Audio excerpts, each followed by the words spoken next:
Ayan, pag ganito yung langis, yun, ibig sabihin cause ng lining.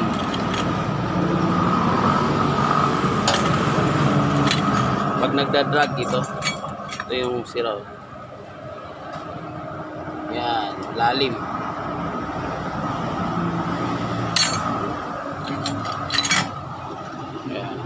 Ayan o, GTR.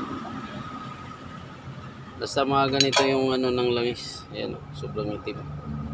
Kung kumakapit na sa balat, lining ang ano niyan. Tsaka may tama yung clutch hub. Sa lahat ng GTR, ito yung ano niya, damper.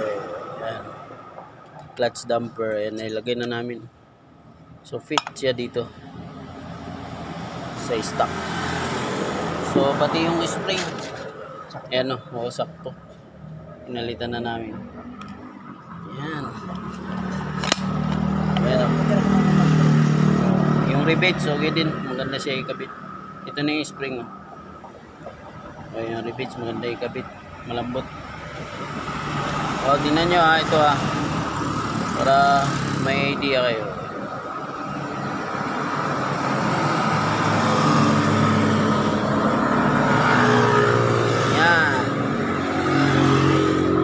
Clutch damper ng GTR 150. Fit na fit dyan sa stock. So gusto mag-upgrade ng hyperclutch, ayan, GTR, ayan. Ayan, ito yung brand no, Racing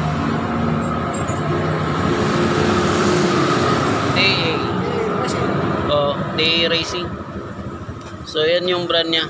Kung nahirapan ngayon maghanap ng brand para sa hyperclutch, 5 spring yung dati, 4 lang yung spring. Alright, okay na. So malambot lang din siya.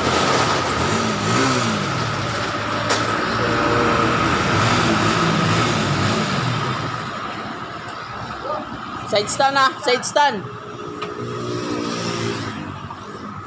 So hindi siya matigas. Sakto lang yung ano niya. Clutch, hyper clutch. Ito lang ngayon, kaya-kaya.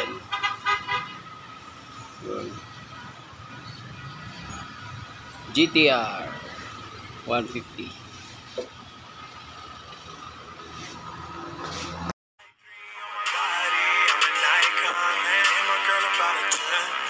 I should fuck her in the best.